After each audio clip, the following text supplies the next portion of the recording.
That's something we discussed before, more or less. I'm sorry. N2, the roofs, that's something we've had enforced before, so I think that might belong in new business, if possible. Is that a motion? It's a request, okay. Is this the first time that it's being discussed or considered? It's been brought before the Senate at least 2 other times, in some form. I second the motion if it's a motion. There was a motion to move it up to old business, thank you. Yes. Discussion? But we put it under new business because these are new rules and we haven't discussed each rule individually. And that was something that we talked about at the last Senate meeting about the process of discussing each rule individually and approving them, and so that's why they're under new business. I would say it's not new because we've had it in 2 other meetings already. Melissa? I'm not really sure why they are separated out, since we saw them, this will be the 3rd time that we've actually seen them, and it doesn't mean, I think it should go under old business, but that doesn't, because it's old business, but that doesn't mean we can't talk about them individually. I think we should talk about them individually. I would just like, it would make more sense to be old business. And maybe for number 4. Terry, did you have a comment? I did. I'm confused. I kind of defer to our parliamentarian. If these are, I assume the person, the author, Dave, has submitted this to be on the agenda. Is that correct? And so when he submitted that, why is there a confusion of whether this is new business or old business? Shouldn't the author know specifically where they belong? Well, it was my impression that it was new business because the author did present like a list of rules at our last meeting. Some of them had been rules he adopted, some of them were Robert's rules, and some of them were rules that he said that if any of the faculty in this room wanted to adopt, they could contact me to agendize. So it was my impression that this was just a committee report and that if the body wanted to talk about them, then we could, but subsequently after that, he contacted me and told me that he wanted to agendize them. It was my decision to agendize 4. He was a bit optimistic, saying that we would get through all 12 of them in 10 minutes. And knowing that that has never been the case, I thought that if we put 4, we see how it goes. We can allocate 5 minutes to each one for a thorough discussion. If it goes quickly, I can agendize the rest next meeting. If not, then we should stick to what I decided. Mr. Parliamentarian, where does this go? Help me. You can read it either way. Okay. I think they're old That's good. business That's all myself. I need to know. We did in the last meeting ask people to take that back to their constituencies, and I, for one, sent all of those items to everyone in the BAMS division and asked for input. And I got several responses saying that they would like us to vote on all of the items that we had not yet voted on. And I did email you that. And as a member of that committee, we are prepared to go through all of them. And there's a rationale behind that. We think we can get it done in the time that's allotted. So I hope you'll let the committee try to move its business forward as they see fit. Whenever we adopt a new rule in here, we have a discussion about that particular individual rule. And so I think it's important for us to discuss each individual rule. If we're going to pass a rule and it's going to go into the addendum of our bylaws, then we should address each rule separately and have a thorough discussion for each one. Yeah, like I said, we can still have a thorough discussion of each one. We can just move number 2 up to the old business. Also, but not just these 4, because like Senator Cohen also said, I also sent it to my division, exactly the document that we got from Dave, our chair, which looks like this with all these squares and things. So I think it would be a violation of the Brown Act to put something on the agenda listed as these 4 rules when we're not going to be discussing everything else. We can throw away the other rules as they, don't apply, but I think we should strike this 1, 2, 3, 4 business and just let us present from the committee what we came here to present. Right. That is a different, that's not the motion from the floor. I understand. Okay, we should speak to the motion on the floor. Okay. All right, so hearing no more discussion, the motion on the floor is to move item N2 to old business. So if you vote yes, that'll be moved. If you vote no, it will remain as is. So all those in favor of moving N2 to old business, say aye. Aye. All those opposed, say nay. Nay. Abstentions?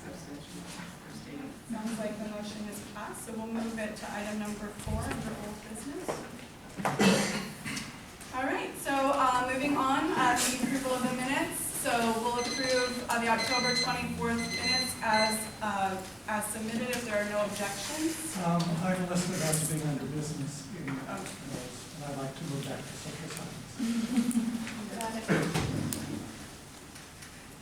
Okay, hearing no, Judy, do you have one? Yes. hearing no other objections, the minutes from October 24th are approved. Do we have public comment? We do. So we have some public comment that will come before an agenda item, and then we have one public comment on a non-agenda item, and that's Melissa Michelson.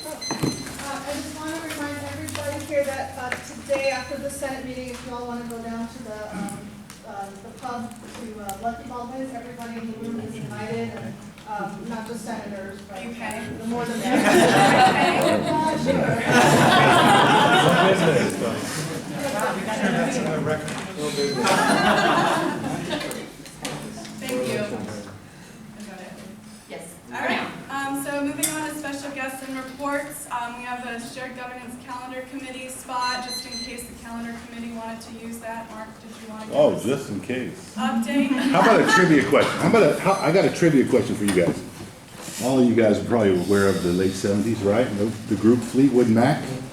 Can anybody name the most best-selling album for Fleetwood Mac?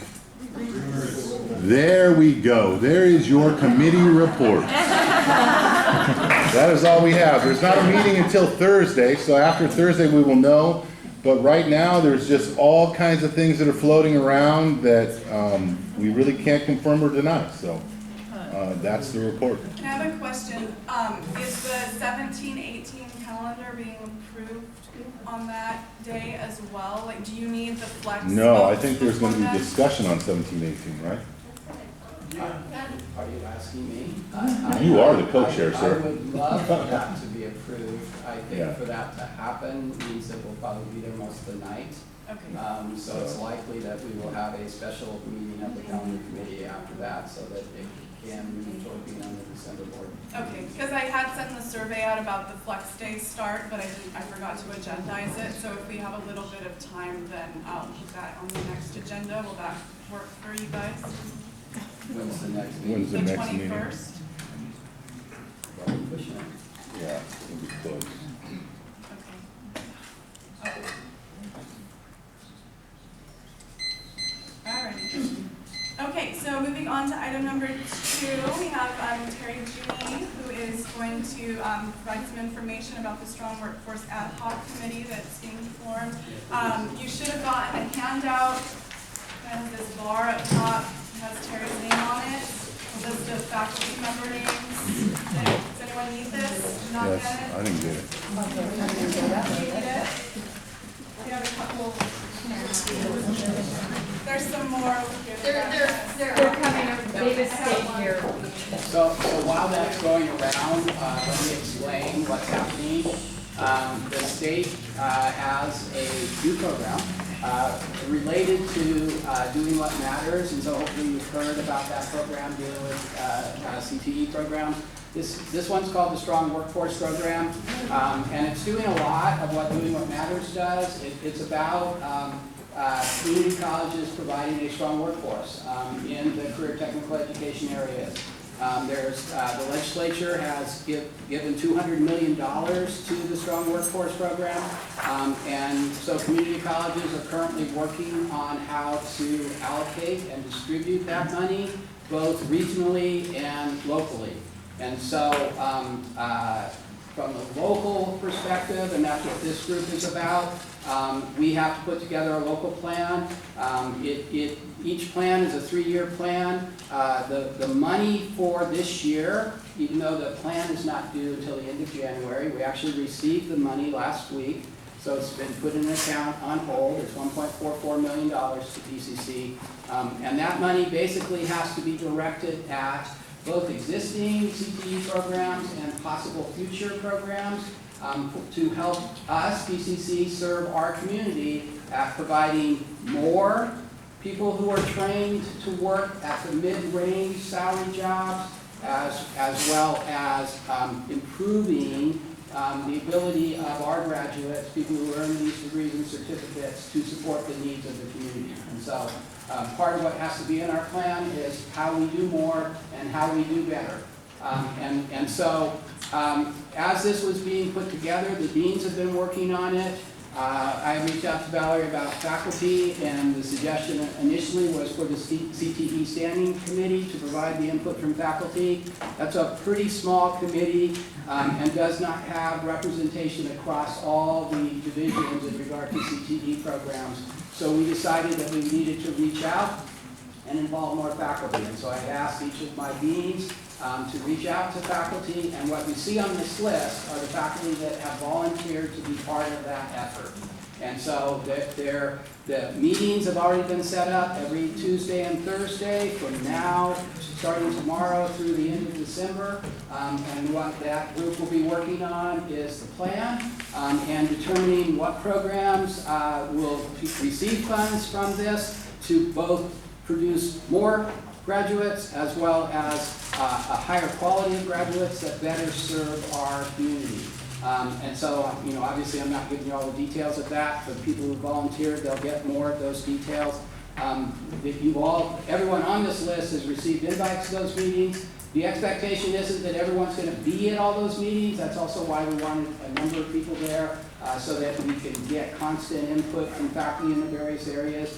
What they'll be doing is looking at the areas where we can increase our number of CTE completers, people who earn certificates, people who get degrees, and most importantly, a new part of this is the first example in the state of California of completion-based funding. And so this year our money is directed at what jobs are out there, the FTS that we produce and things of that nature. But starting next year, 1/6 of the funding will be based on the number of students that finish our programs and get a job and keep that job. And so, so part of our plan basically has to be setting up programs to help place students into jobs and place students into jobs for the certificates and degrees that they've actually earned here. So, not giving a whole lot of information on that. Gladly we can present more on that at a later meeting, and obviously to help in that, I would call Ariana to do that because she's very versed in this. She's actually one of the people who support the various colleges in the state in developing this plan. Yes? Could you tell me, are these meetings held here on campus? Yes, they are held in, and so Tuesday, the meeting on Tuesday, they're 4 to 6 on Tuesday and Thursday. And right now, the first meeting tomorrow is happening in the terrace room. We in the library. We have not yet determined the regular location. That was the site we got for a real quick meeting that we didn't plan too far in advance. Would you repeat where is tomorrow's meeting? Tomorrow's meeting is in the terrace room in the library at 4 o'clock. I noticed there's no one on here from VAMS. Is it too late to volunteer? No, it's not too late to volunteer. Okay, I would like to put my name on for the VAMS division. Yeah, and anyone else, I mean, if you're not on here and you want to be on here, or you know of others out in the divisions, we obviously we welcome all. You'll also notice there are faculty on here that are not in career technical education department, so that's not a requirement. I mean, actually having outside eyes like that as we develop a plan, I think is actually a really good idea. Thank you. Sure. Do you need more time? I don't know. Oh, thank you. Okay, and there are more chairs. There are more chairs coming, so I'm sorry about that. Okay, thank you, Terry. Sure. Moving on to F1, we have Carol Curtis. She's here to talk about changes to the BP 4030 on academic freedom. You can put it up on the board. Yeah, Jay. I just want to preface this that I got an email from Liz Wood, who is in charge of making sure that the general catalog is correct, and she asked if we had any changes to this. I sent it to Carol, who's the chair Cat B. And so she got her members all together and they decided that there were a few changes that needed to happen. And so of course these changes need to be approved in order to go through. I do want to say that I would prefer to vote on this today. There is some urgency as Liz Wood does need the changes to be submitted to her by the end of November. If we do if we do decide that we need the 21st to have us the second read, that is possible as well. It'll just give, there's only a couple days to incorporate changes into the catalog, so. Okay, so we met with a number of the committee. It's a large committee, so we didn't have everybody there. But basically what we did was broaden the definition of academic freedom and made it a little bit more inclusive. We wanted to be sure to include written communication as well as spoken communication. It was limited on campus, and we put that in and out of the classroom. You can see a couple of strikeouts that we had. So, for example, debate of campus issues, we changed to any issues because we didn't want to limit it to only being on the campus. So, the committee feels that this is a little broader definition and would be better serving for the campus community. Questions, Melissa? Yeah, this is amazing work, and I'm really pleased that we have this.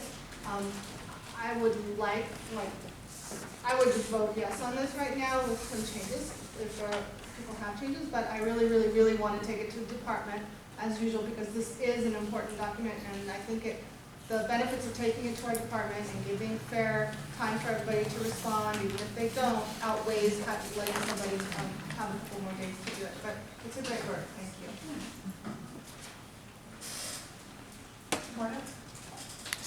Looking at the legal citation included for BP 4030,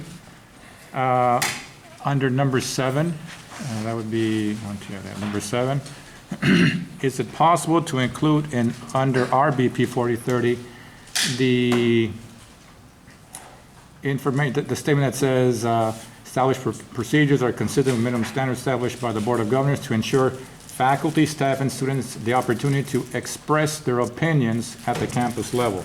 Okay, my question, are you looking at board policy versus? No, I'm looking at the legal citation. What I'm saying is there any way of including that statement? That was not something that we had looked at when we met as a committee, so I would not be willing to add anything that the committee did not have a chance to look at or to. Okay, so with that in mind, I would like to ask the committee, or refer this back to the committee, to see if they'd be willing to add that what I consider to be a very important statement of allowing to ensure faculty, staff, and students the opportunity to express their opinions at the campus level, to ensure these opinions are given every reasonable consideration to ensure the rights of the entire number 7. Just to clarify with Eduardo, there's a sentence in here that says an atmosphere of free inquiry and expression. Is that not? To me, I think by adding number 7, express their opinions, is more specific. Okay. And I think that if we are able to include specific language, that would possibly eliminate problems in the future. Okay. I would agree that it's important to take this back to our constituencies, because I think it's something important for our faculty to know about. I'm just saying, that's my rationale for that. Sure. And it's a way to communicate information to the rest of my faculty in my division.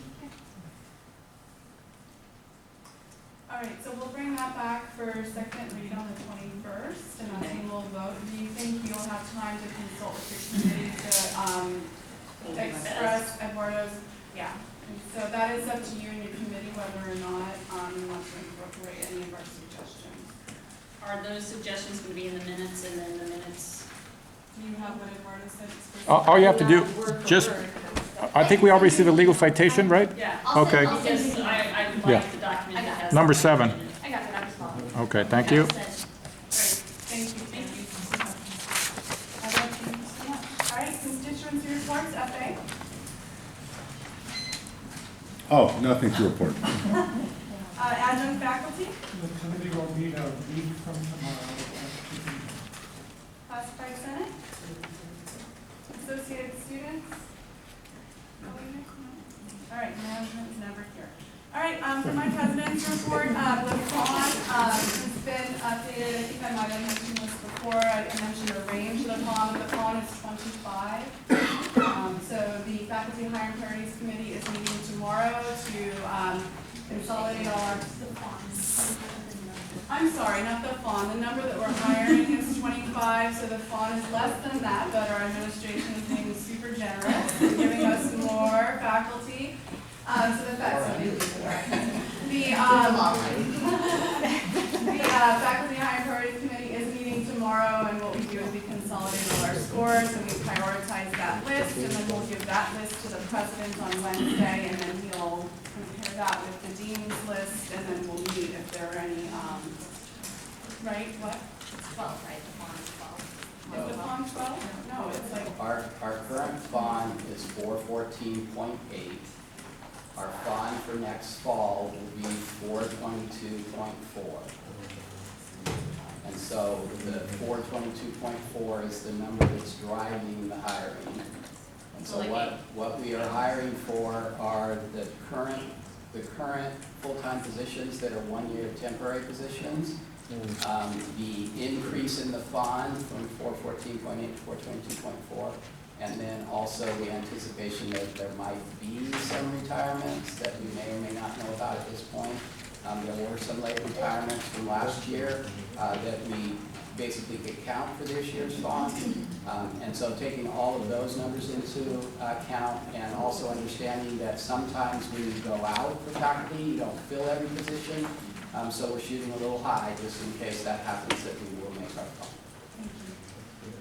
and that concludes my report. Valerie? Committee report? Yes. Did you guys have a meeting, academic meeting this weekend? Oh, what?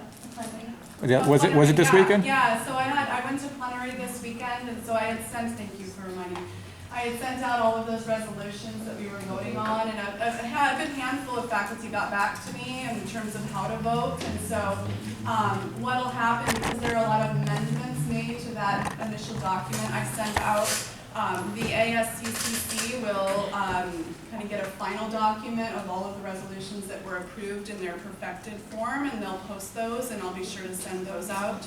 Was the one on professional development passed, do you remember, by any chance? The one about using the network? Yes. Yes, it was. Good.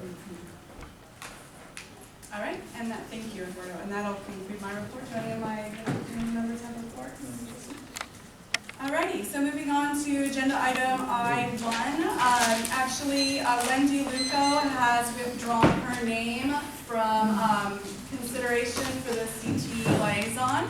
And so that means that RNA is the only individual who is interested in this position. So may I have a motion to approve RNA to CTE liaison? So moved. Do I have a second? Second by Mark. Discussion? Hearing none. All those in favor of approving RNA to CTE liaison, say aye. Aye. Any opposed? Abstentions? Okay.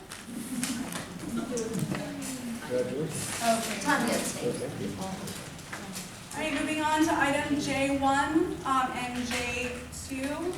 So these are both special cases. The President Advisory Committee is a newly formed committee. I typed up a rationale that explained what that committee's role is and how I chose these individuals. And then, of course, the Equity Committee is more of a, it's not necessarily a shared governance committee, but it's not a Senate committee, and Michael McCollum would like to join that. So these are special cases. So may I have a motion to approve these two items? Okay, Russ, do I have a second? By Ani. Discussion? Eduardo? I need to make sure I word this clearly so I don't offend anyone, but it's not that I have anything against any of these people, but I'm wondering if what we should do is include faculty that are relatively new to this campus. I'm not sure how long, like I know Rod, who I think we all know has been here for a while, but I'm thinking that since this is going to be something that's going to project us into the next 20, 25 years, if perhaps we should have faculty that are going to be here during that time period. So if I'm thinking of maybe some faculty have been here maybe under 10 years, maybe somewhere between 5 and 10, they would be more appropriate to give us a better guidance in terms of what the college needs for the future. Yeah, That's just a It's suggestion. an excellent suggestion, and it's one that I took into consideration as well. Sandy Lee is a relatively new faculty. Does anyone know what year she's in? Fifth year. She's a 5-year. And then I know Katie, she is an 8-year. Okay. And I did email all of the people that work in DSPS, and I don't know what the conversation was. I mean, Ricardo is the youngest of all of you, but he's committed on other committees, and Rosemary forwarded her name. Heitzer. Do we want to also consider some large divisions that are represented on campus? I don't know how everyone feels. We've got 2 very large divisions, or 3. One of them is represented. What about English and what about social sciences? Sure, so the idea isn't to do a Noah's Ark model of representation. This committee isn't to argue for the needs of one division over another. That's not, I understand. When I was forming the committee, I didn't necessarily consider large divisions versus small divisions. I instead considered expertise, sort of the scope of the committee, what the charge of the committee was, that sort of thing.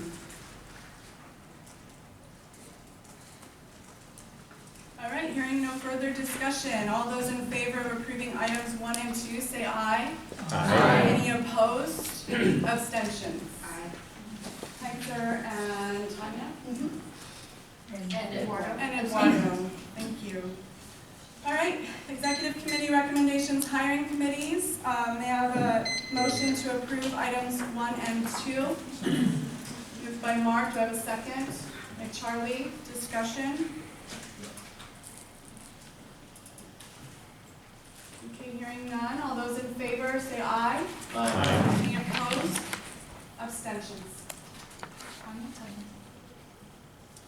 Finally, L1, approve Shelley Gaskin to the Faculty Handbook Committee. May I have a motion to approve that? Donnie, do I have a second? Second. Russ, discussion? We're sorry. Terry. Okay, hearing none. Sorry, Eduardo.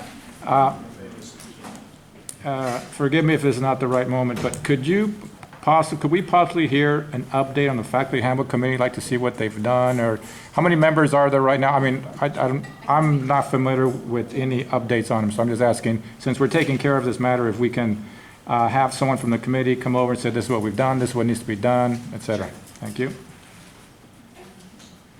Okay, all those in favor of approving Shelley, say aye. Aye. Aye. Opposed? Abstentions? Tanya? Okay, so moving on to old business, we are going to postpone item number 1.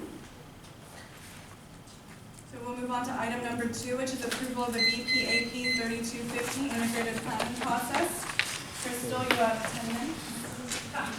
Hopefully, everyone has taken the opportunity to review this and bring it back to your constituents. And I haven't gotten any comments, no one emailed me anything. So if you have any additional questions, please feel free to ask them now. I'll try to answer them as best I can.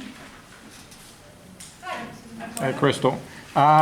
This is more like, think of corrections here on, if we go to under principles of the planning process, number 3, should it be the college, is it the college follows or the college will follow an integrated planning? I can't see number 3. You can have it either way. I think however you prefer, it doesn't matter.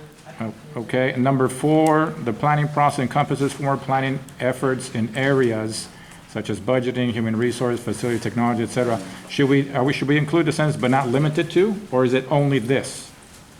Because the way I read it says only this, so nothing else. So should we include the statement but not limited to? I think the word encompasses is in a broader field, which is that we will talk about these, but we could talk about other things as well. I think if I said it's only going to include that, but since we say it will encompass these, so that we understand that's what goes into it. I'm not opposed to saying but not limited to, but I don't like to get too wordy since we did choose a word like encompasses. It also says such as. Yes, and such as. Okay. I like it when my English people are here. All right, going to B number one. B number one. Yeah. 1, 2, 3, the fourth sentence, ensure that communication structures, says regrading, I think it's regarding. Yeah, we caught that one the Okay, last good. time, sorry. All right, the next one, number 2, the Planning Priority Standing Committee shall advise the annual, or should advise on the annual? Shall advise. Should advise the annual update process? Yes. Because everything else we have shall advise on. If we go to the Budget and Resource Allocation Standing Committee shall advise on. The Institutional Effectiveness Committee shall advise on. The Facility Sustaining Committee shall advise on.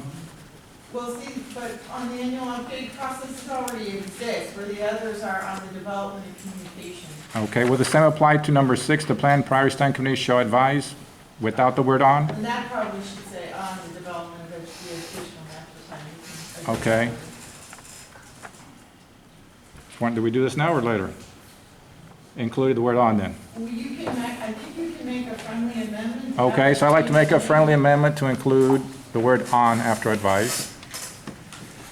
And then we go to annual planning, and my question here is, okay, number 1, all programs, offices, divisions, areas of college shall implement integrated planning annually through a process that is guided by collegiate consultation set forth in the PCC Planning Handbook. Yes. So, okay, so this is more of a question for, that I have for myself.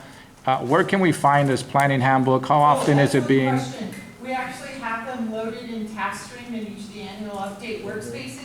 Unfortunately, because it's so graphic heavy, I can't publish it on the website because it won't be 508 compliant. But anybody who's working on an annual update, if you go into the data sets and reference materials, you will find a planning handbook for instructional and non-instructional workspaces. Okay. Could you, okay, thank you. I won't put that in an administrative. Right, no, okay, I was just gonna ask, could you send me the instructions as to how to reach it then? On the Well, I won't put that in an administrative. No, I'm saying that, sometime this week, could just send me an email, this is how you can access it, that's all. Actually, if you talk to me and if you talk to your dean, they'll tell you exactly who to contact for that information, because I send that out weekly. All right, thank you. Okay, thank you.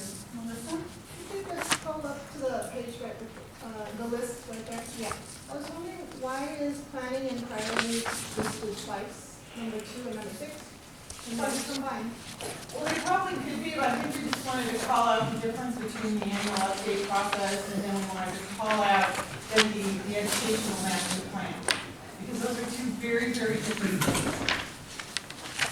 I suppose we could have included it in one sentence, but we did want to call it out.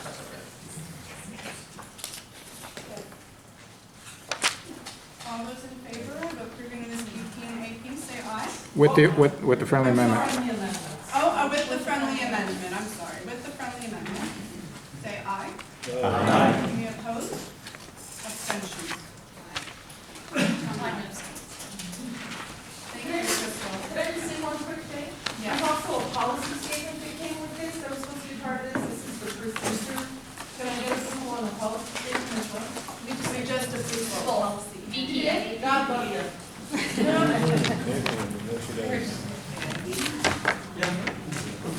Alrighty, so our next agenda item is a committee to support committees, Jay. Joe, this is the archives committees, Jay, you have 5 minutes. So last week I presented, these are committees that haven't met or they don't have nor chairs. So I asked if anyone wants to either revitalize it or otherwise we should just archive it for now. And in the future we need it, then we just have to rebirth it. So at least they're not gone forever, they're just archived, but then they'll keep us kind of organized. Is it property right or property rights committee? On the phone. Right. I'm sorry, the Plural? calendar Singular. committee is not the Plural. calendar committee, Okay, so they're our Senate calendar committee, which is not active. But we have a shared governance calendar committee, which our faculty members are participating. Can I have a motion to archive these committees? So moved by Martha, do I have a second? Second by Sheila, discussion? Melissa? So last time we were talking about just ad hoc committees, and there were just 4. And now I believe there are 3 more. Is that correct? No, it's a. It's It's that with There the were- same list? The calendar. I think calendar committee, I might have missed it, but they're, yeah, there's already there. But these are the committees that don't have chairs, nor active. So there won't be a calendar committee? For a while. So I was under the impression that we were archiving ad hoc committees. That was part of it, but not all of it. And last It time wasn't we the saw only these item. other 2, 3. Yeah, the other I think two, we not the also- not the calendar. Yeah, I think we saw 5, not the calendar. I missed the Okay, calendar. so that's new business then? Calendar If committee? you're gonna put the- And we can take the calendar committee off, but the other ones are the same. That was my mistake. He just missed it. Chris? I emailed several people about the reassigned time committee. There seems to be interest in keeping that committee alive. Well, I was talking to several people on campus. I was actually on that committee. Mary Crook was on that committee. Manny was on that committee. And Marge. Yeah, and we were talking about reactivating it and trying to figure out where we were when we left off. Are you gonna be chair? I would volunteer to be chair, sure, if we can keep that one going. Sure.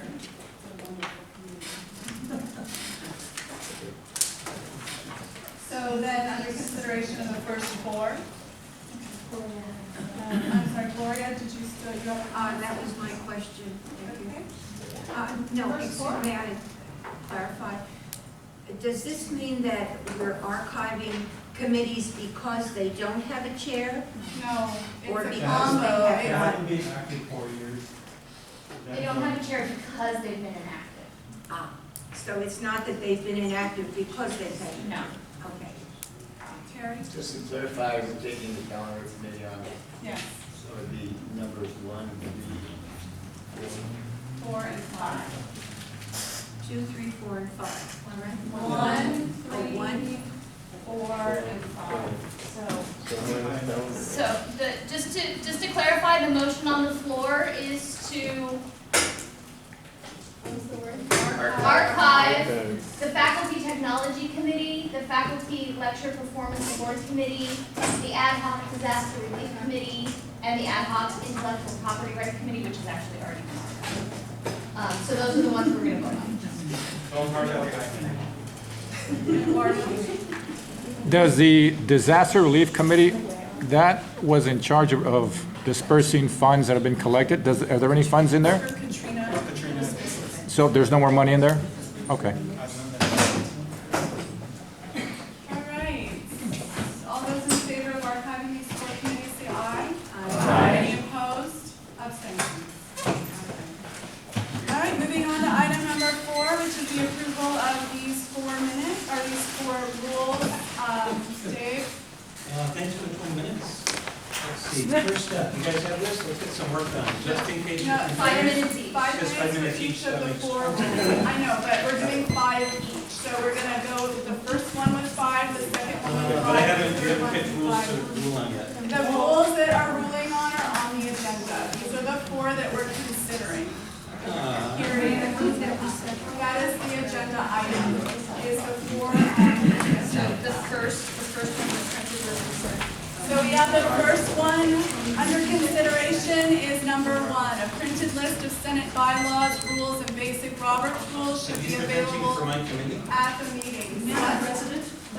Okay, you're out of order. You're out of order. Dave right now is presenting this item, which is the first 4 rules. We're going to take them one at a time because we need to focus our discussion on each one. We cannot focus a discussion on 12 different rules in a willy-nilly manner and keep track of everyone's comments and friendly amendments and that forth. So this is the way that we decided to organize this discussion. So you have 5 minutes to present and discuss the first one, which is a printed list of Senate bylaws, rules, and basic Roberts rules should be available at the meetings. Does this qualify to be a rule in need of great discussion, yes or no? Typically, we have things that don't need to be rules and don't need to have a great debate. So supplying a rule of bylaws, does that require debate? Does that require to be voted on as a rule? Yes. Maybe, Okay, I call on people. Stephanie had her hand up first, and then Mark and Melissa. So the process that we're following is whether or not we want, remember how last time we passed the addendum that will go into the bylaws, and if we have any special rules then these will go in there. So that's what we're voting on today, is each one of these. If we vote yes on these, then they'll become standing rules and they will go into that addendum of the bylaws.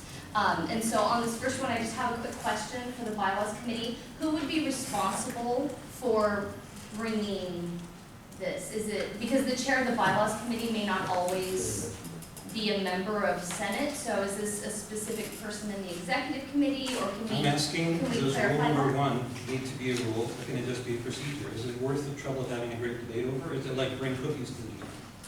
Okay, So I'm asking a yes or no question on number one. Are you done with everyone else? Does number one need to be a rule? I'm just saying if it's a rule, we have to have somebody responsible for it. I would just like to know who the bylaws committee is recommending that person is. I'll Okay, wait for so that. I think Mark has the answer to that. Mark? The answer is the secretary of the executive committee. Okay, then we need to amend is this. responsible for that. Thank you. That's just best practice. Right, and so are we buying Robert's rules for each person in this room? Only the secretary. Oh, this, so the secretary will amend it. All right, Melissa? Well, I was just gonna recommend that, I mean, what we did in our meetings, in our last 2 meetings at least, for a total of 4 hours and a half, I don't remember, but we've been working on this document which Dave passed out. We wanted to separate all the rules from the best practices. And I think therefore number one is more of a best practice, and we should vote for the best practices separately and really focus on rules. And therefore we wanted to go through all 12 very quickly. We could talk about the rules, talk about the best practices, and be done. But I think number one was more of a best practice. But if you want to make it a rule, The idea is to throw out the dead wood and then work on stuff that needs work. So I do agree that some of these are not rules that need to be voted on. I want to let everyone know that we had a meeting with Dave and we went one by one through the bylaws and rules committee rules, and we pointed out which of these rules would be appropriate to bring to this body to vote on. Okay, and that, after that meeting, that's where I thought we were on the issue, and then I got an agenda item from the chair that he wanted to put all of these on, and I still said that it is confusing to me why we need to bother the body with things that are not rules. So we're agendizing all 4, and if they're not rules, then I don't think we should be voting on them. Just as a courtesy, I think So there is no disrespect for the work of the bylaws committee. That was the intent, and I thought that I was being communicative with our chair on that, but that obviously didn't happen. I replied with an email and said that So Chris, it's not you're for our next. committee to decide what they should vote on. That is to say, we don't think we're going to vote on each one of them. But we only If we vote decide on, that these are important. we only vote on rules, that's the whole point. If Correct. we do best practices, then that's fine, but we don't vote on them, so. why not?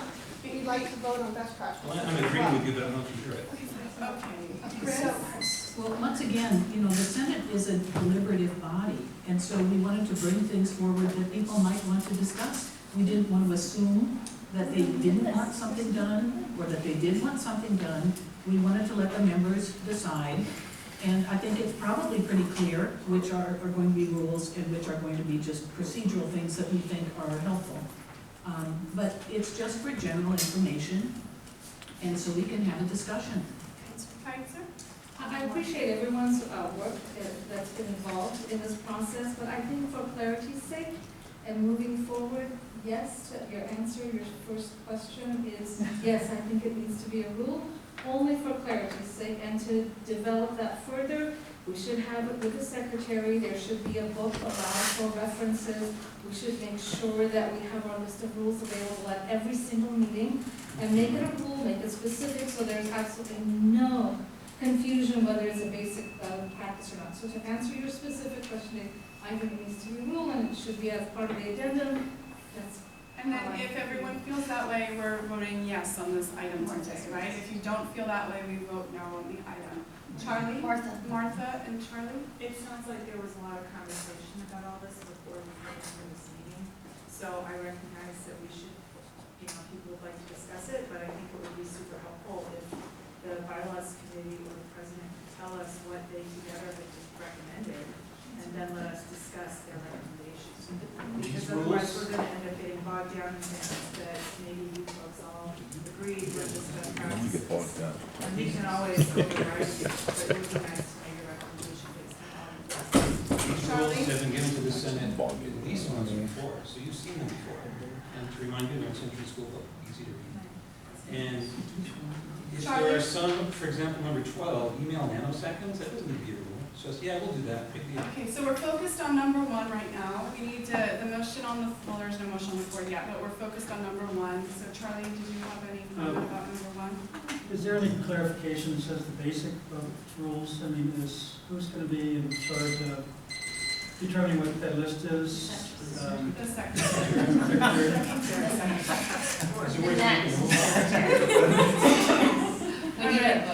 So we need a motion to extend if we want. Motion to extend by 5 minutes. Okay, do I have a second? Chris, all those in favor of extending 5 minutes, say aye. Aye. Any opposed? Abstentions? All right, so remember, we're focused in on whether or not 1 should be voted in as a rule. That's the way we should focus the discussion. Okay, and just for formality, may I have a motion to approve maybe rule 1? Russ, do I have a second? Okay. Jay, discussion? I do not think it should be a rule. It's something that you have to bring like from outside. Like, let's say somebody did not like bring the bylaws and rules and Roberts. What's the consequences of that? Like, we're gonna stop the meeting. So, and then most of us have computers, so we can access it online. And we should like have that printed out for ourselves. We can print it out in our office and bring it ourselves. I don't think somebody needs to bring it every meeting. And if somebody doesn't bring it, there's no consequences of that. So I don't think we should be a rule. Terry, did you have I agree with the access to the internet these days, that it's not necessary for us to run a meeting with them. I don't think it needs to be. Terry? I'm sorry, Russ? Oh, no, I was just going to make the motion, so sorry. Okay, Eduardo? If we're going to bring a printed list, why don't we just, what we should say, if I personally will vote yes, but I'd like to amend it to say, why don't we just include this in the agenda that you receive? So if we want to print it out, we can print it out and bring it ourselves. Just like the same way we print out the agenda and all the handouts, we can put this under a handout so that if we want to print out the bylaws, the rules, we can do so. And whatever basic Robert's Rules order we're following, that can be included. And so if anyone wants to download it and bring it, they have that option. Okay, any others? Melissa? Yeah, so whether it's a best practice or a rule, I think we should vote and decide as a body what we would like, how we would like our meetings to be run. We are. So We are. I don't really care if it's called a rule or a bylaw. If it's a rule, we'd be happy to put a different section of best practices. Melissa, By the way, we're voting. Do you have a comment on number 1 specifically? We are voting on all of these. yes, that's what I'm Okay, commenting so on, please and I'd keep like to the finish. comments to the motion, or you need to keep your comments germane to the motion. on the floor. This is germane. Now I'm a little bit off track. What I wanted to say was to answer one of the questions, that it could be just a laminated, it could be laminated, it could be printed or not. I think it's better to have a printed copy because several people here don't have internet, and I have so many papers. I kind of like the idea of having an official copy up there somewhere and the parliamentarian can refer to it.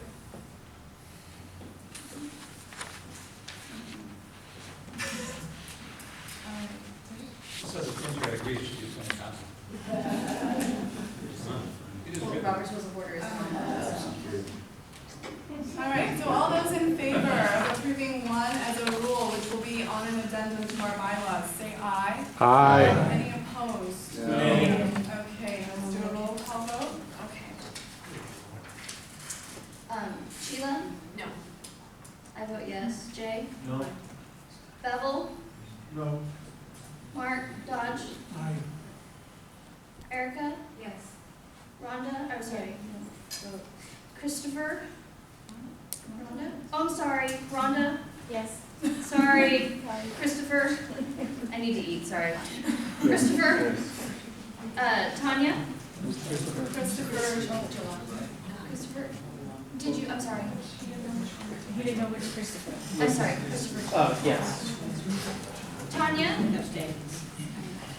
Ani? Yes. Early, Yes. James, Yes. Miriam, No. Rosemary, Yes. Saeed, Abstain. Gloria. Gloria. I'm not sure what I'm voting for. Rule number 1, would you like to make it a rule that the secretary bring a hard copy of the Constitution, the bylaws, and Robert's Rules of Order? Okay. Benita, Yes. Tim, Aye. is Blanca here? Kristen? Terry, Stoddard? No. Lochner? Yes. Melissa? Yes. Ken? Yes. Dan, Charlie? No. Donna? No. Dwayne? Frere? No. Martha? No.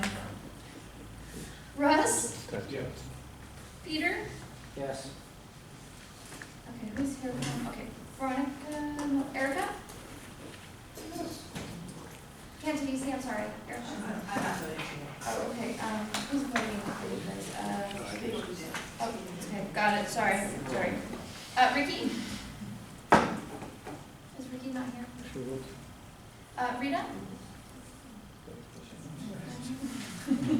They were here, right, sir? Eduardo? Yes.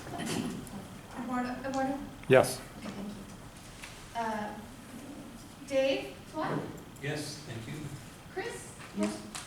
Did I miss anyone? That was messy, I'm sorry. It passed. Okay. All right, moving on to post rule number 2, which is agenda process, procedure, deadlines, and rubric to be emailed to all full-time, part-time faculty. Requester to be notified of when and their item is to come up. May I have a motion to approve? By Mark, a second by Melissa. Discussion. Melissa. Just as a background from the bylaws committee and anybody here, so Peter, everybody, if you're here, what we talked about was it would be for transparency and allow the participants to prepare for whatever item if they are put on the agenda. I was put on an agenda a couple weeks ago and I had no clue, and then I showed up and I kind of wasn't ready until I had known on Thursday because I happened to look at the agenda item, the agenda that day. So I think it'd be better to, this rule came up because then if somebody does come on the agenda, they will be let know. If that's English, sorry. And it's also a Senate goal that we inform all faculty on campus what we're doing in here.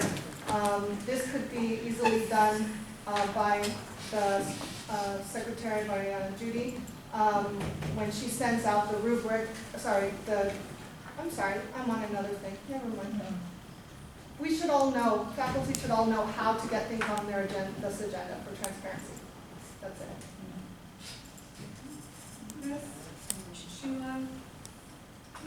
I would suggest that this would be a good practice, but not necessarily going to be a rule. I was just thinking of email, and we currently have our website where we post our agenda according to Brown Act, and so I don't want to clutter up people, especially when we have an adjunct faculty who are teaching in multiple institutions. I think it would be more considerate to direct people to the website. Karen, did you understand? No, I'm good.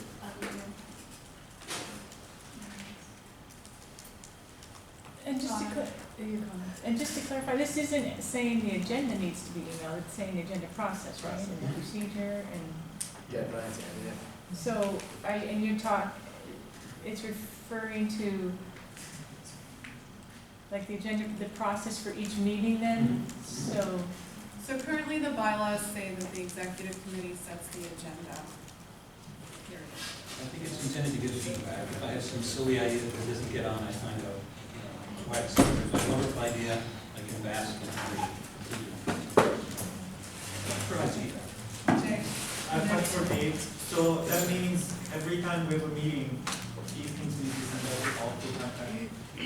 Agenda process, procedure, and deadlines. No, it only says reads to be sent out. You can send it once and they can delete it if they want. Like once per meeting or No, once? once per semester. This is your Senate, it's on your website. This is how it works. Stephanie? I agree that we need to communicate to folks when they have an agenda item on the thing, and I think we typically do that. There may have just been something that fell through the cracks with Melissa, but I think that the wording of this is really vague, like the idea of a process. A rubric isn't mandated, and so I would encourage us all to vote no on this just because of the way that it's worded. Well, we considered changing the wording to that mechanic. Why don't you change what we gave us? Melissa? So, how many of you know how to put something on the agenda? If you have an idea and you want to put it on the agenda, how do we do that? Most of us here don't even know. I'm just assuming, but also I don't personally know when the Senate executive decides what to be put on the agenda. I have to disagree with the VP of the Senate who said that the agenda items go on the website. I'm going to pass out a document that shows that the Senate, even the Senate executives, I mean, maybe ours are on the website, which is great, but the Senate executives are not on the website. So I think just a one-time, once a semester, here is the process for our Senate. This is the procedure. You have to get in your request. Anybody in the whole faculty can request an agenda item, but nobody knows how. So that's what this is all about. And I know that Senate President has designed a rubric, and has any of you seen it? Those are the kinds of things. It's just a one-time deal, and it doesn't mean, you know, I don't know why this is so complicated. So I don't use that rubric anymore because you attacked me for making it. I made it for clarity, and I got attacked for it. And I'm just answering your question. And so and just to let everyone know that please let me speak. I let you speak. You need to let me speak, please. I'm addressing your questions. So the process for making an agenda request is to email me. Period. We discuss all of the agenda requests at the executive committee meeting. It has to be in a Brown Act way. It has to be open to the public. Those meetings are advertised on the website, period. I'm happy to send out an email that tells that to faculty. Fine, that's a good practice. I can adopt that. So we need a motion to extend. I don't know what Motion to extend by 4 minutes. Okay, do I have a second to extend by 4 minutes? Okay, James, all those in favor of extending 4 minutes, say aye. Aye. Any opposed? Could I request, Abstentions? could I request that term be struck from the minutes, the attacked? Because I didn't attack you. You basically Okay, just I'll made take up that this back. statement. Sure. May Sure. I explain my side now? Okay, sure. Very briefly, that I didn't attack you for creating the rubric. The rubric's great. It's just the lack of transparency on applying the rubric. Okay. Thank you. Thank you for the clarification. Gloria and Eduardo? I have a question about the way this is worded. It seems to me that you have two separate ideas here, and if it's being, to whoever's listening, okay, I think the question Jay brought up was, is this going to be a one-time only, one semester, or is this going to be bi-monthly? It seems to me that the first part, yes, is one time, but the requester to be notified if or when their item is to come up has to be their item coming up at the meeting. So I think this has to be reworded for clarification, or possibly put into two different practices. Because the way it stands now, I don't see how you can vote for it. It's not logical. Yeah, Eduardo? Couple things. One, Is that a, I sorry. Okay, sorry. Sorry, go ahead, Eduardo. I do like the idea that at least once, maybe at the beginning of the semester, faculty are informed of the deadline by which they need to submit, and it'd be good for the faculty to know what reasons or justifications are used to put an item on the agenda or not.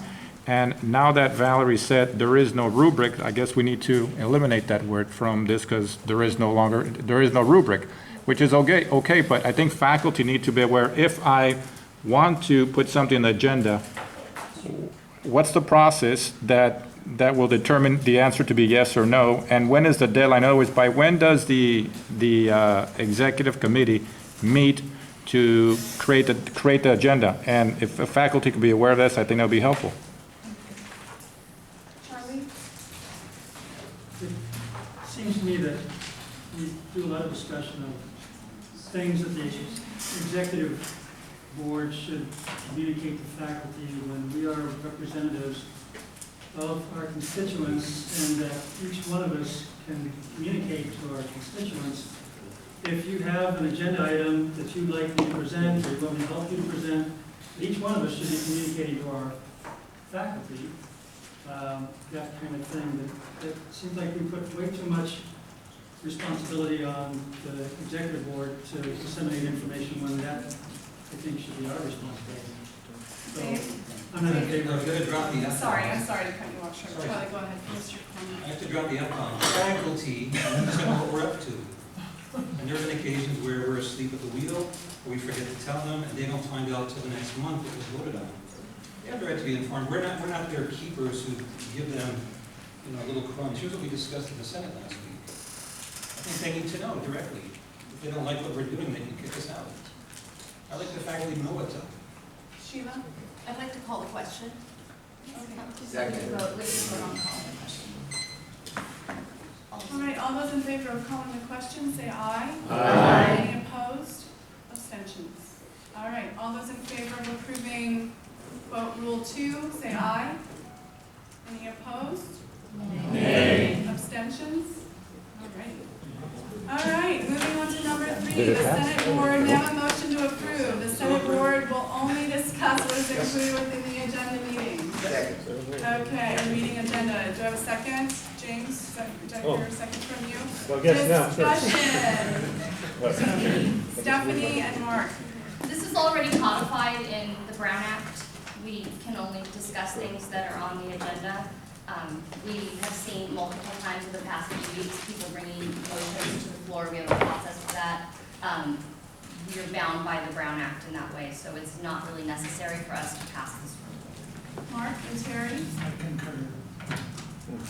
Terry? I concur. Okay. We don't need to have rules Okay, followed. is there any argument in favor of this rule? Hearing none? Oh, wait, Dave, sorry. I have a passing thought. Okay. The reason we have awkward junk in here, like the rule before that, is the committee decided not to fix anything to make it better because it looks like we're fitting out there.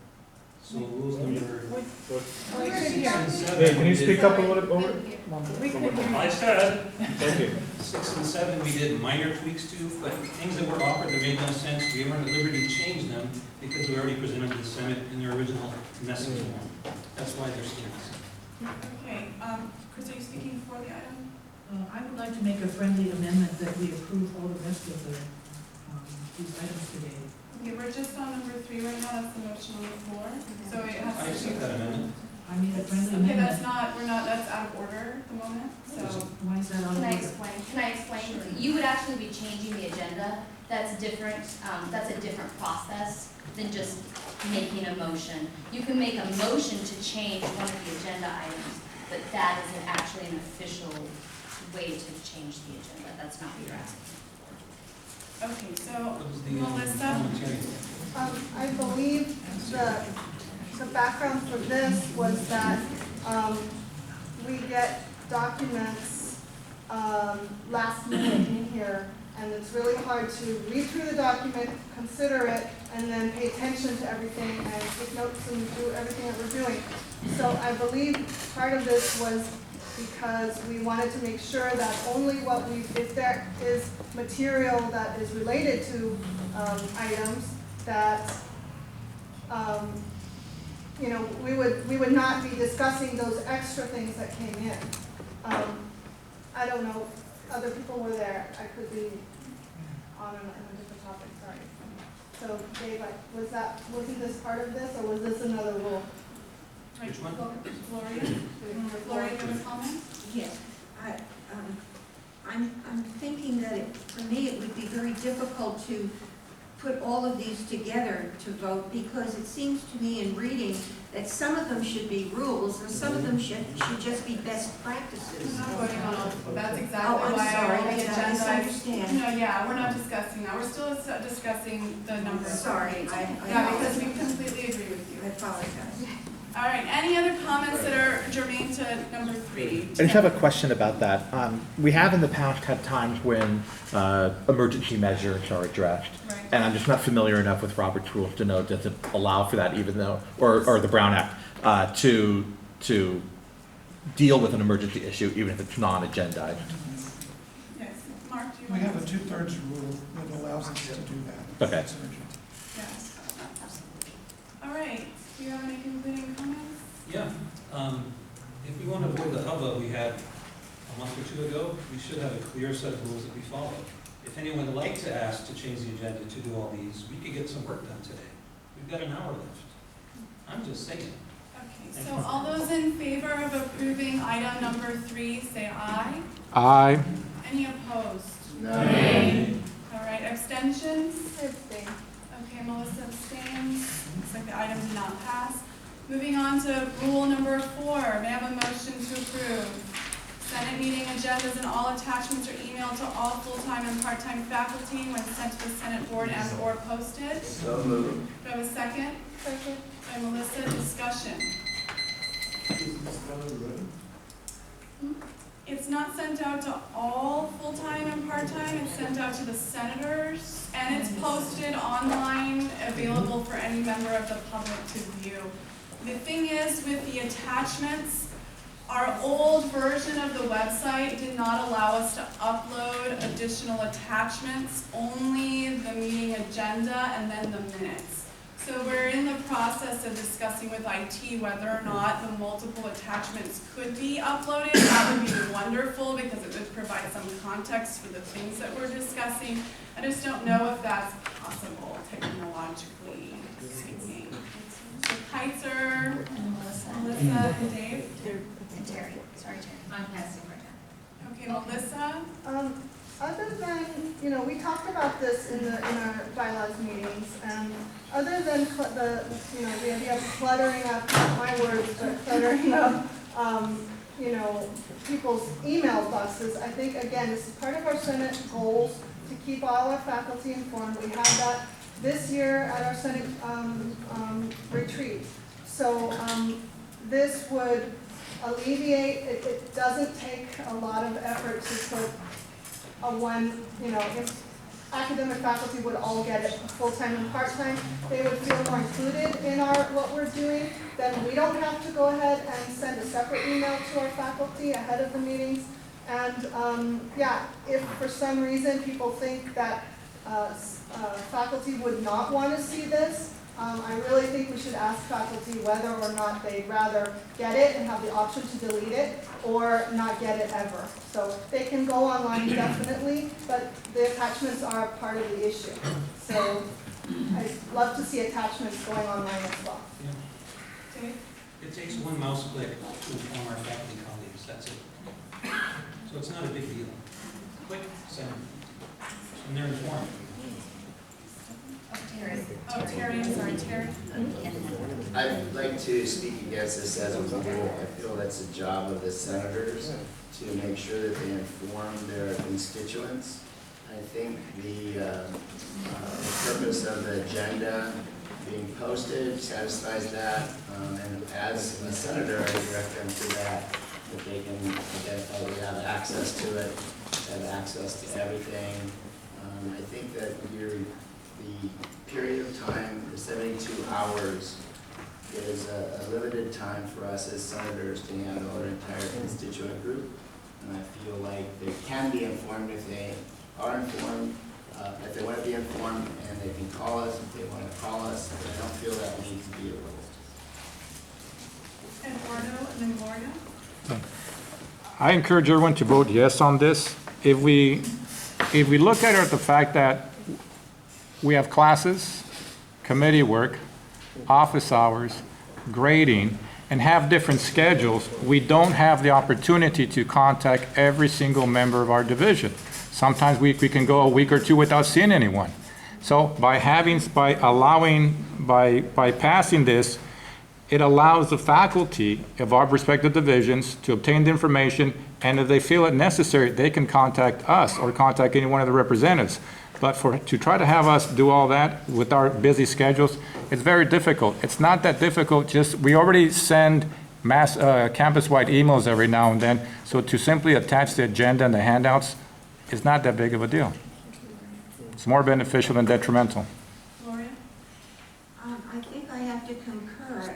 It seems to me, and I agree, that part of the senator's duty is indeed to stay in contact with our colleagues in our division and keep them informed. However, I think that it is more important for us to bring back their input so that we are voting the way our division wants us to vote. And having to make a choice between that or to try to prorate them, I would much rather have the faculty get the information by email and then be able to get back to me as a representative to tell me how I should vote on an issue. So I really think that I must concur with what Eduardo just said. Okay. Donna? Could you just read or repeat what you said about the technology? So right now we cannot. Well, so they've recently switched over to a whole new website, right? Okay. And so with that, the software that supports that allows us to upload documents to a committee has changed. So I know with the old system, we weren't allowed to upload multiple documents. I don't know if we are with the new system. But this is like, yeah, so, but the email, of course, Outlook allows you to attach all of these ones, so. Okay, we're out of time, so all those in favor of this rule, say aye. Aye. Opposed? Nay. Okay, I think we might need to do a roll call vote, because that wasn't clear to me. Aye. Dave Kua? Yes, thank you. Eduardo? Yes. Kaiser? No. Nita? Yes. Is Ricky? There you are. Oh my God. Ricky, yes or no? I missed you guys. Like, oh, sorry. I missed a hot mess up here. Yes. Yes. Thank you. Let's see. Peter. Yes. Russ. Yes. Martha. No. Greer. Yes. Dwayne. Donna. No. Charlie. No. Ken. Simon. Yes. Melissa. Yes.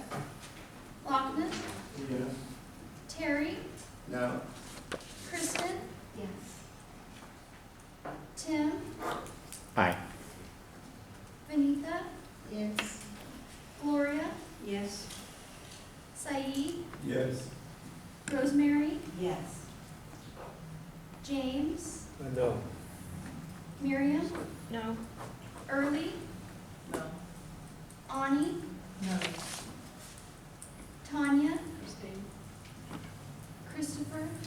No. Rhonda. Yes. Erica. Mark. Dutch. Bevel. No. Jay. No. I vote no. Sheila. No.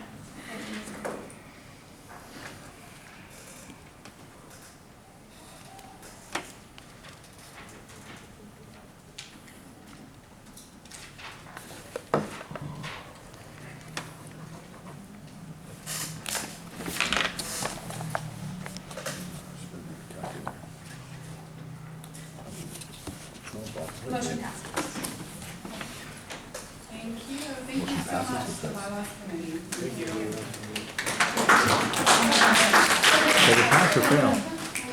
May I make a request?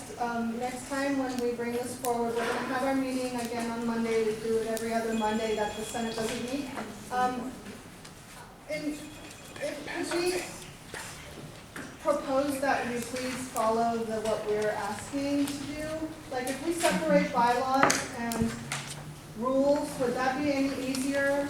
And then we, like if we can, we have organized this so that we could go through this in a 10-minute fashion, but it didn't get done that way. So we had a plan for this session, but it got changed. So maybe we should talk more about the organization of of the presentation, but I don't see you doing that for other presenters that come. So we did it for example, the most recent one I can imagine is the recommendations for the accreditation document. Since there were multiple components, we considered each one of them individually to focus the discussion. And that was the only intent. I think we need time to discuss it. There was no way this was all gonna happen in 10 minutes, and it was not due to the way I decided to present it. We actually gave you more time. We gave you more time than 10 minutes. It's an executive decision. If you guys, we honored your time, and so we wanted to be able to consider each one of these individually. I agree, but I think there was a misunderstanding with what I had just said. That I don't see this kind of changing what the committee has planned for the Senate body happening with any other of our subcommittees here, except for bylaws. This has happened last year as well. So my request is at the next time we bring forward some bylaws, could you honor our method of bringing it forward? We had a plan to do something here, but it didn't happen. So what we do in the executive committee is we decide we see how many agenda items we have and how much time needs to be allocated to each one of them. And it wasn't based on my experience, I thought it would be doubtful that we could get through each of these in 10 minutes total. And so that's why I decided to do that. So that executive decision is with us. I'll definitely take your recommendation into consideration. We'll get through all of these this semester, so thank you for your hard work. Alrighty, so we're moving on to new business. And so our item for, I'm sorry. Just thank you, and maybe ask for, maybe I should ask you later, 5 to 12 the next meeting? Well, we'll see. I would rather chunk them up, but we'll see what we have. If we don't have anything going on the next meeting, then certainly. Thank you very much. All right, so new business, item number, Can I just make a comment that I appreciated being able to take one at a time, because we just didn't vote the same on that. So Right. it wasn't going to be a big. Yeah, so we need, So I appreciate not having all of them at once. Oh, thank you. All right, so our item of new business is Charlie Hogue, but I'm sorry, we have public comments that are specific to this item. Sorry. Okay, so we have 4 public comments. They're allowed to have 3 minutes each. The first is Chris Cologne. I am speaking in regarding to the next item on the agenda. The college has an ethics policy for faculty, AP 3050, which could be used by a person wishing to refer the behavior of a colleague. This incident does not rise to the level of business for the Senate board. The incident did not take place here in a board meeting. We were not witnesses to this incident. Therefore, this item is based on hearsay. In fact, the senator who brought this item forward did not actually receive the email in question. So how did Charlie Hogue in math hear about Melissa's email to social sciences? Where did he get this email? Is this the way we want news to be shared on this campus? What made this issue Charlie's business? Short of this, what has happened to our sense of civility and decorum? Has Charlie contacted Melissa Michelson to discuss this issue with her? Has the party, referred to as having been slighted, complained? Why did West not ask for the censure himself?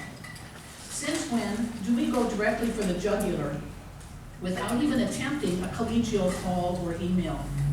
Our newly approved ethical behavior statement says, respect for others. We treat everyone with respect and dignity, recognizing that disagreement and informed debate are commonplace in an academic setting. To even consider this issue, we require an explanation of the offense. How exactly does Melissa's email cause the false, misleading, and denigrating statements? I have reviewed the documents provided and do not find any such statements. I would like an explanation specifically of the difference between a misleading statement, lying, and a personal opinion. What rubric was used to decide that this item should be placed on the agenda? Why this and not the follow-up of the censure of Eduardo Cairo that was presented by the same senator several weeks ago? Why has that issue not reappeared? It was said in the meeting that that would be on the next agenda, and it never came back.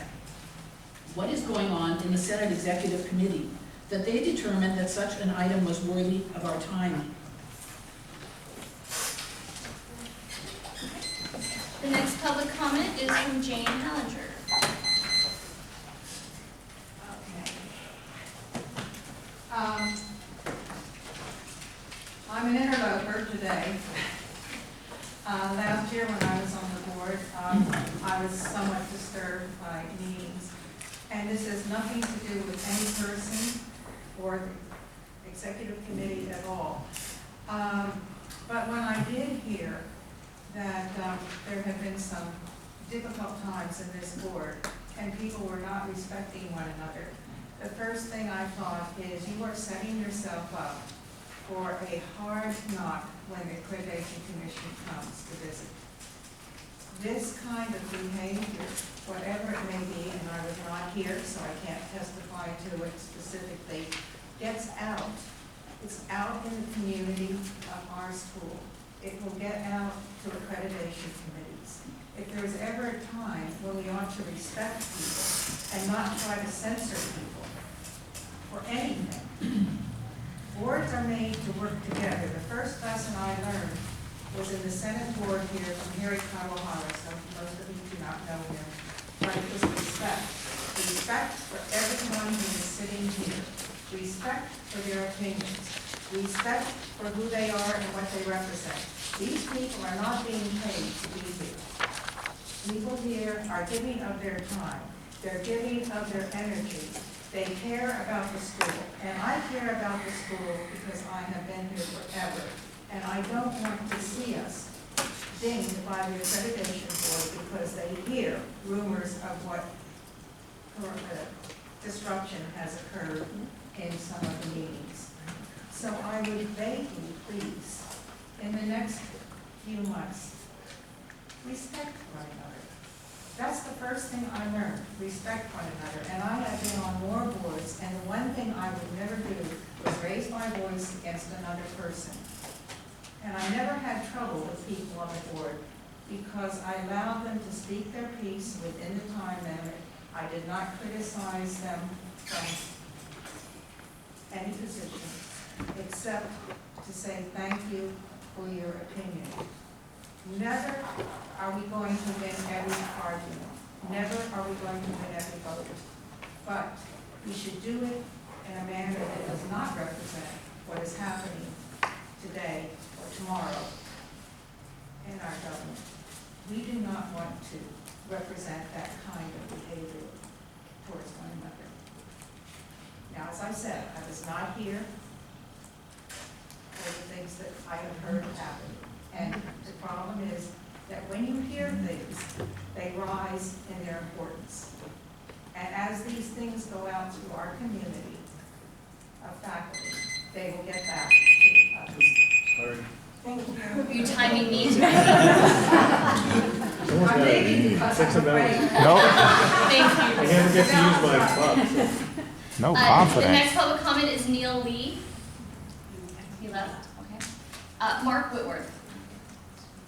First off, let me just say that I'm speaking as a faculty member and not the president of the Faculty Association. This agenda item to me is very, very disturbing. As far as I can tell from my work on the Ethics Committee, there's absolutely no purview of the Academic Senate censoring someone. Absolutely none. This is definitely an item that if at the most, should go to the Committee on Academic Freedom and Professional Ethics. It is not something for us to do. But the problem is the fact that this even became an agenda item is horrendous. This is going to send a chilling effect through our faculty to think that if one senator decides that they are upset with something that someone said or wrote, they can try to censure them in public is absolutely absurd. I'm not a member of the Senate, and today I'm glad I'm not a member of the Senate, but this is embarrassing. On top of that, right, the damage has been done. If I were a member of this Senate, the first thing I would do, and hopefully someone will follow my lead, is I would move to remove this from consideration immediately. It takes a 2/3 vote, get it off the agenda, forget this ever happened, and go about our business. That's all I have to say. All right, so Charlie, can you present your item? Dave, do you want to begin? Well, I'd like to move what Mark recommended, that we remove this. I'd like to ask for a 2/3 vote to remove it from the agenda. Second. Okay, so the motion on the floor is to remove this item from the agenda. It requires a 2/3 vote to do so. Hold on just a second, I need to figure out what to do.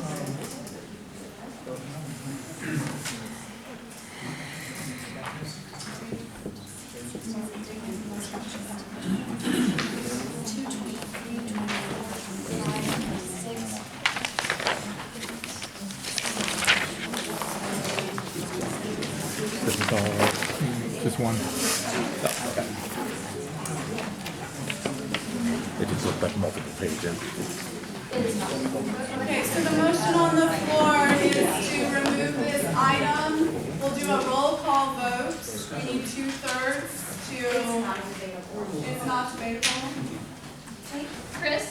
No. Okay, no, the motion is to remove it. To remove, yes, please. Aye. Dave, what? Yes, please. Eduardo Cairo? Yes? Keizer? Yes. Rita Gonzalez? No. Peter Castro? No. Rusty Fiore? Martha House? Yes. Guerrero? Yes. Dwayne? Oh, not here. Donna? No. Charlie? No. Ken? Simon?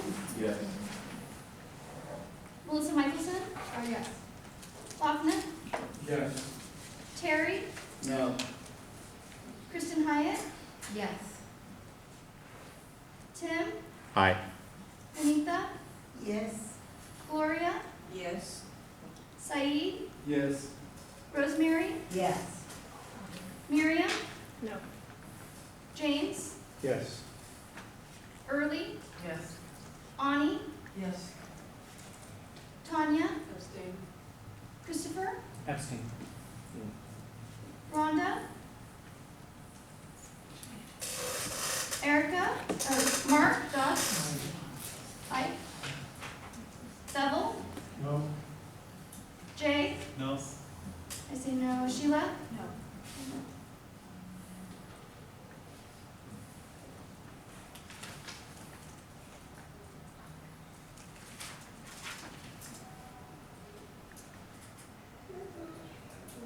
The motion passes. Okay, so it'll be I'm gonna removed. do. Oh, hold on. I'm sorry. Hold on. Hold on. I'm sorry. Did you get Ricky? Did Ricky? Ricky? No, thank you. Rita, did I get you? Yes. Did everyone have a chance to vote?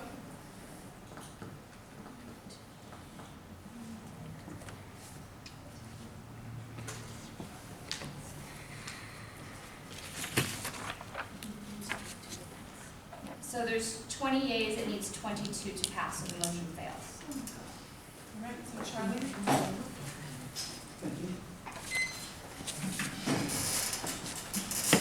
Charlie's presenting.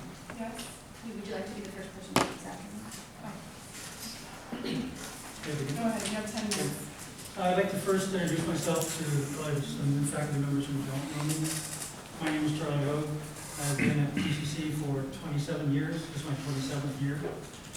I've been part of Academic Senate for the past 2 years. I was also part of Academic Senate back in the 90s, 1990s. And I've been on many committees throughout this campus, in my department and campus-wide. And I have never, in my 27 years, ever experienced so many goings-on in any committee meeting I've ever had or been a part of since I've been here at PCC. And I bring this to the committee bring this to the Senate because this kind of behavior needs to be addressed, needs to stop. It seems like it's been escalating for the past year or so. And we as a Senate board have the right to discipline ourselves. That's part of the Robert's Rule of Order, that we can discipline, censure, or even remove people from the board. And so, to me, this rose to a level to be brought to the board. And for us to discuss that some kind of the procedural aspects and gee, what if somebody else hears about this? Let's all pretend like this didn't happen. When someone has been maligned and when someone's been as maligned as they have and denigrated by this email, that it should be brought to this level, that everybody on this body should know. And so, a couple of questions real quick. Chris Dillon, the censure for Gordo, they still plan to move forward with that. I had brought that up as an agenda item. I planned on doing that in the last meeting. I was informed when I did put that forward that the Human Resources said to table that for now because the school is conducting a investigation into that. And so I listened to that and I decided to withhold that censure. So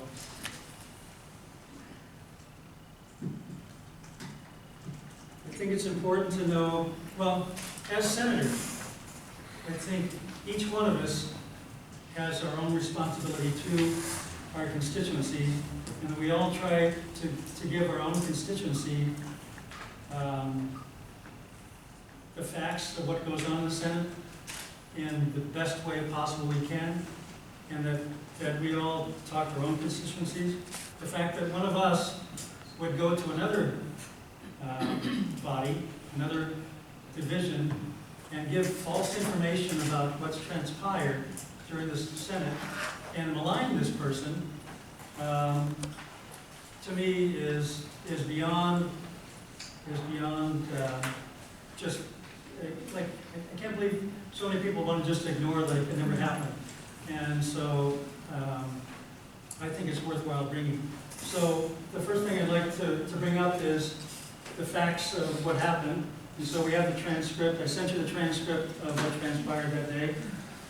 And that can be found by any senator. I went to the office to listen to it because I wanted to make sure that I heard the truth. Before I would go to another division and say things about somebody else without having the facts, I think is egregious that somebody would do that. So I went and got the information about what happened that day. It's interesting that the motion that started this whole thing was made by our parliamentarian and seconded by Terry Stoddard, was just to have an agenda item on there to approve allowing a banquet committee to plan it. And that started the whole thing rolling. Now I've been asked to only speak to my censure item concerning Senator Michelson, which I plan to do, not to address the censure towards Senator Cairo, and so I want to stick to that. So, but there has to be some background information.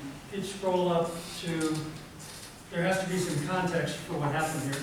If you scroll up to the next highlighted area of the meeting, this is the context of what happened. And it doesn't mean that everybody had to be here. Most of us were here. I'd like to make a point of order, please. So, we're here to censure Melissa Michelson for the lies and falsehood and other information. And Charlie's been speaking a couple of minutes now and is yet to mention one. So what he has provided us is with the email that was sent to our division. So what we should be sticking to is the email that Melissa sent that contains the, so if we're going to stick to what's on the agenda, would you let, I'm just trying to explain my point of order you asked me. So if I may have the opportunity to explain the point of order? Okay, so just the point of order, when you call point of order, it basically means that the chair normally has violated some rule. Rules being in Robert's rules or rules that we voted on. So normally the procedure is when you call point of order and you're recognized, you have to state which rule was violated. Okay, may I? So which rule are you? The rule that the agenda is not being followed. You yourself have told Melissa that's not the item on the agenda. That is exactly what's happening right now. The item on the agenda is the letter, the email that Melissa Michelson sent, which supposedly, allegedly has these falsehoods, lies, etc. So we should stick to that email and figure out where exactly we have these lies and falsehoods instead of looking at that. Because all that is saying is that she didn't look at that before she sent out the email. But the reason why you're asking for a censure is because she sent out an email, not because she did that. So the issue is that we should stick to the item on the agenda. Charlie, you want to, you have 4 more minutes, so maybe focus your presentation on the items of Melissa. I think it's important to have facts before you talk about why.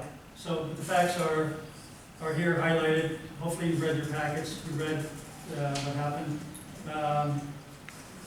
So I apologize once again. Point of order, same thing is happening. Okay, so is it possible to reference the note, the letter, and then point out which is inconsistent with the transcript? Because presumably everyone has read the transcript. Okay. I passed you out a line item so you can see it. Line item 24. Senator Michelson said the problem on Monday stemmed from Senator Jimenez West attempting to correct Cairo on his use of point of order. So if you go back to the transcript, and you'll see that scroll down, that the only time Senator West spoke, he said, whether you like or agree with the President acting in the Senate, informing this individual to shut up does not work. So, is he recognized? So,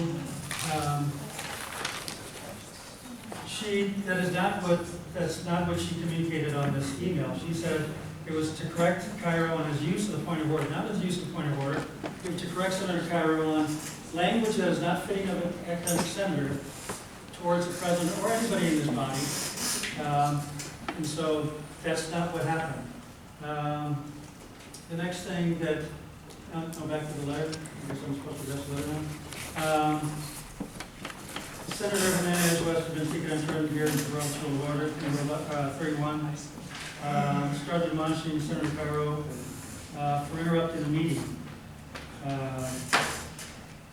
through points of order. Can be, even though points of order can be called out any time. Again, he did not, as it says in the transcripts, he did not object to Senator Cairo points of order. He objected to telling the President of the Senate to shut up. Would you please shut up so he could talk? And so to miscommunicate that to the division that he's from, to me is egregious. Next thing on there.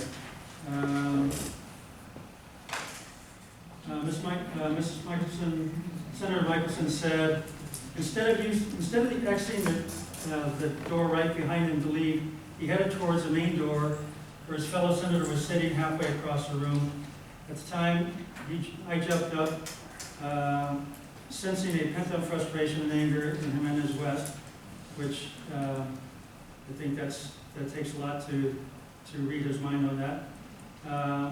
When you didn't get straight the fact that he was objecting to him saying shut up. And I tried to intervene in the encounter between the two social science.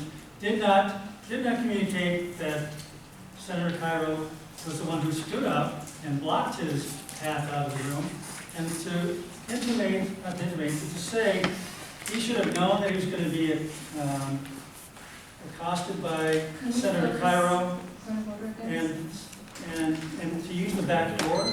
I'm so sorry, Jordan, but can we, because you keep, even though we're not seeing what happened at the previous meeting, you're still discussing the previous meeting. It's hearsay.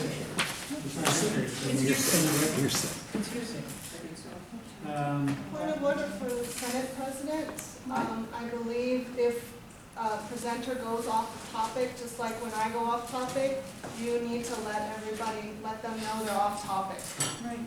So you're letting, yes, so stick to the letter and Right. point out what is unclear on the letter. I'm sorry. Just focus on what is lies and yeah, the denigrating comments.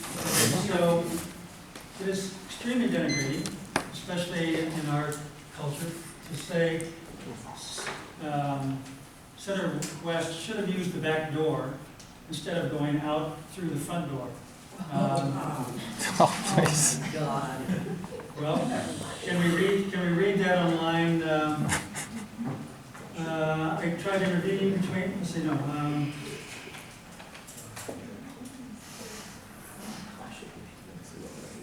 It doesn't say back door or front door. 34. Instead of using the exit right behind him to leave, he headed towards the main door, where his fellow senator was sitting halfway across the room. At which time, intervened in the encounter between the two social science senators. The situation was diffused as soon as Jimenez West finally decided to leave. Well, finally decided to leave because Senator Cairo finally decided to get out of his way. He wouldn't let him pass, and then to denigrate him by saying, but not until he helped himself to more snacks from the corner table. What is that, as if that isn't denigrating, to say he should have used the back door,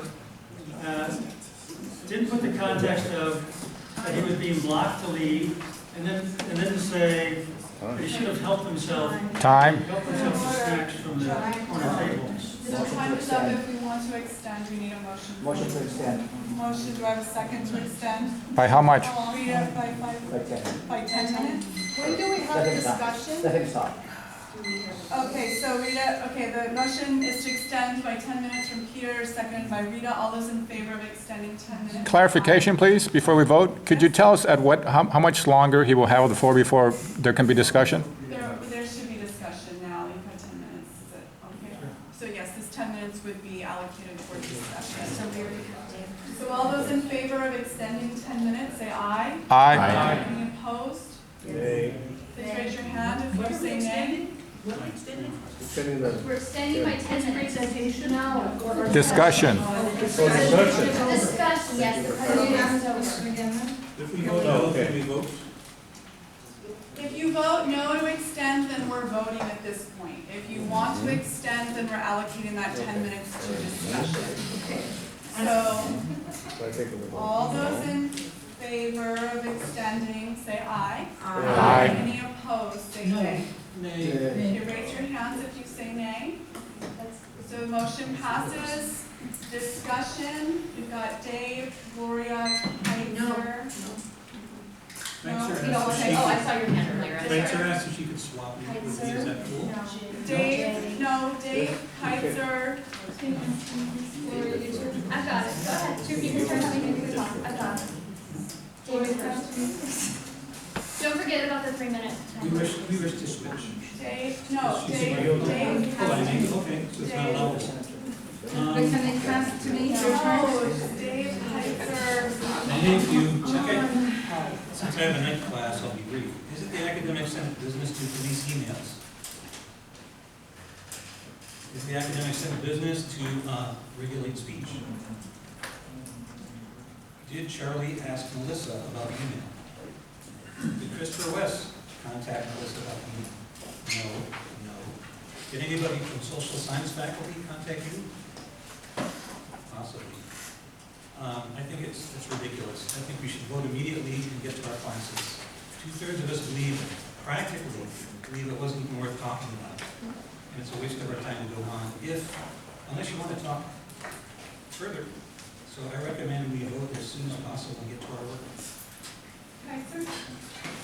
Yes, as a representative of the social sciences faculty, I would ask my co-senators to vote this down and allow the social sciences division to deal with an issue that is social sciences senate.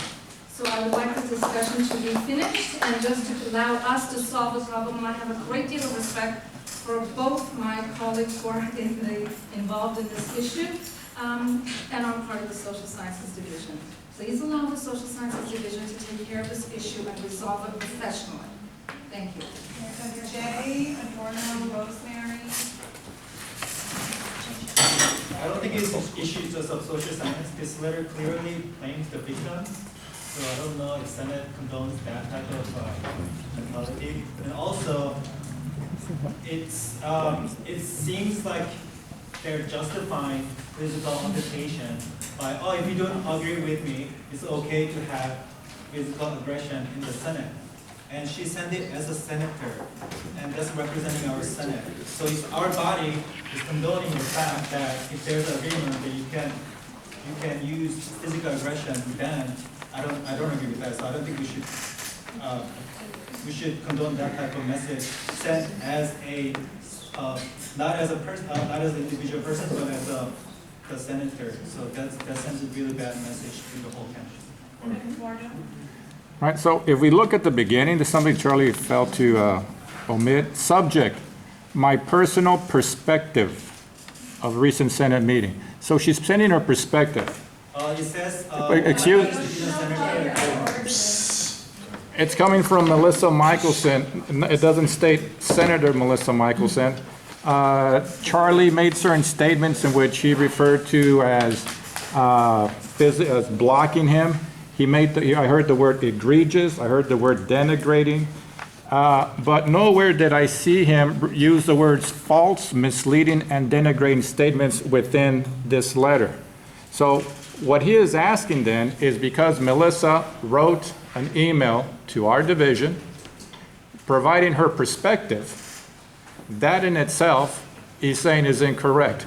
And if we take a look at what we was presented today, in terms of, is the academic freedom defines the freedom to teach, learn, and communicate in an atmosphere of free inquiry and expression both in and out of the classroom. That's what she did. Now, she provided her perspective or opinion as to what happened.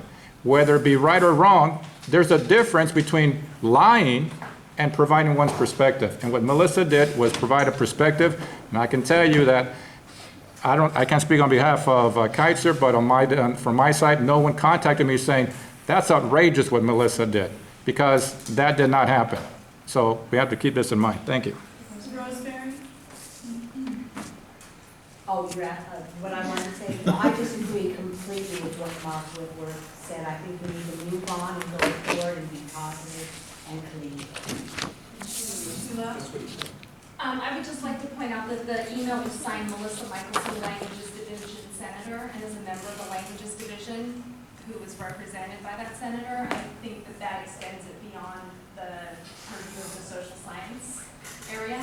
And also, I think when we're talking about lies, there's things in the transcript that do not coincide with what's in the email. For example, that Senator Cairo was sitting across from the room when he was in fact standing at the door blocking him. And therefore, that's a lot. There's no cross-talk, all right? Please, to keep this in order, let's just keep the comments in isolation. Well, I stood in front of I him, think this is an extremely serious issue about freedom of speech, and we've passed a resolution supporting free speech in and out of the classroom, and yet, on the other hand, many people are here today trying to squash free speech, and I think this is going to have, if it passes, a very serious squashing effect of people's rights and feelings about whether they can freely express themselves here on this campus. And speech doesn't have to be correct. It can be stupid, it can be confusing, it can be all kinds of things, and you think it's a waste of time. But we have to allow for those kinds of things in a democratic society, and we have to stand up for that. And if we don't do that here today, then we're silencing ourselves, and each one of us is allowing that to happen. And I think this is an incredibly serious issue. Kaiser has suggested that in social sciences, they deal with the issue. I think in languages, we can deal with the issue, but I very strongly urge everybody to stand for free speech and people's rights to say stupid and wasteful and boring, whatever we might not want to listen to, but we have to only. So I do want to, just because that's the second time that freedom document, the freedom of speech document has come up, the academic freedom. Everyone's stopping. The rest of that sentence says that despite the free speech, that we need to do it in an ethical manner. So yes, we can forgive stupid speech, but if this borders on the lines of ethical, then that document governs our behavior in a very specific way. So that's really what the issue, I think, is about, not just freedom of speech. So that's just because that's been brought up a couple of times, and that's a clear component of the VP that we just looked at that's being omitted from the conversation. So we have Chris, Tim, Peter, and Kristen. It does not say ethical. It says every member of the college community has the right to work and study in an environment that is free from unlawful discrimination and unlawful harassment. And I would pose that this is part of a pattern of institutional retribution against people on this campus who did not support the accreditation report. You have gone after Eduardo, you are going after Melissa, you have gone after me. I think this is getting to be really out of control, and I would like to call the question, please. Question has been called. So all those in favor of calling the question, say aye. Aye. Any opposed? Say nay. Nay. Can you raise your hands, please? Motion passes to call the question. So do we have to do roll? Yeah, we're gonna do a roll call on this one. So the motion, can you restate the motion, the censure motion, please? It's up on the board. No. It's all black. Yeah, we're gonna, so one of the practices is to put the motion language up. This is a lengthy motion that we would be voting on, so we're just. It's on the That's agenda. on the agenda.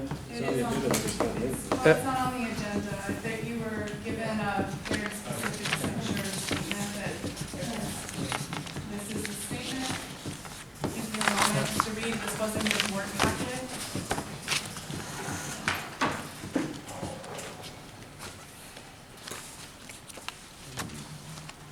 President Foster, may I have a clarification?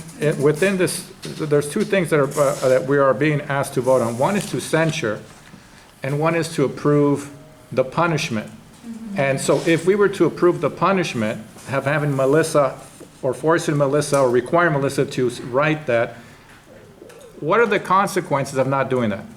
I think we all need to know that, in essence, we're forcing her to write a letter of apology. So if we say, yes, Melissa, we're going to censure you. Yes, you have to write this apology. What are the consequences of not doing so? My secretary is. So Okay. in Robert's Rules of Order, it goes through steps of a body disciplining one of its members. The first step is censure. If there are any specific actions attached to that censure, then they can be, which I think is what Senator Hoke has done. If that behavior is repeated, or there's another infraction, or if this is not followed, then the body can take further action. The next one that Robert's Rules of Order mentions is expulsion. Right, but I'm pretty sure, I wish we had if anyone has Robert's Rules of Order, I agree with that statement that there is steps, but I'm not sure it says that if they don't write this letter of apology. I mean, can we? It would have to come back to the body to enforce it if you wanted to, but it's Do you have an answer to I would concur with Senator Cara that it's not stated what are the consequences. So it'd be something we'd have to visit as a. Okay. Yeah, and that's what I was trying to say. I think that's what she was saying, but I just wanted to agree with that. Thank you.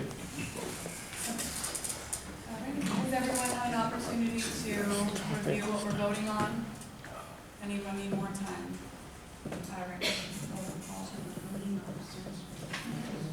I'm voting on that document. Voting on this right here. So the motion before us is to impose the following penalties. So if you vote yes, this is what happens. The Senate board would impose the following penalties on Senator Melissa Michelson. State in the minutes today that we officially censure, that somebody just asked, and so I'm clarifying. The next one is to require that Senator Michelson send a retraction email, and then finally to send a letter of apology to Senator West. Okay, so if you vote yes, that's what you're approving. Okay? Chris Cologne? Nay. David Kuat? I'm standing for free speech and saying no.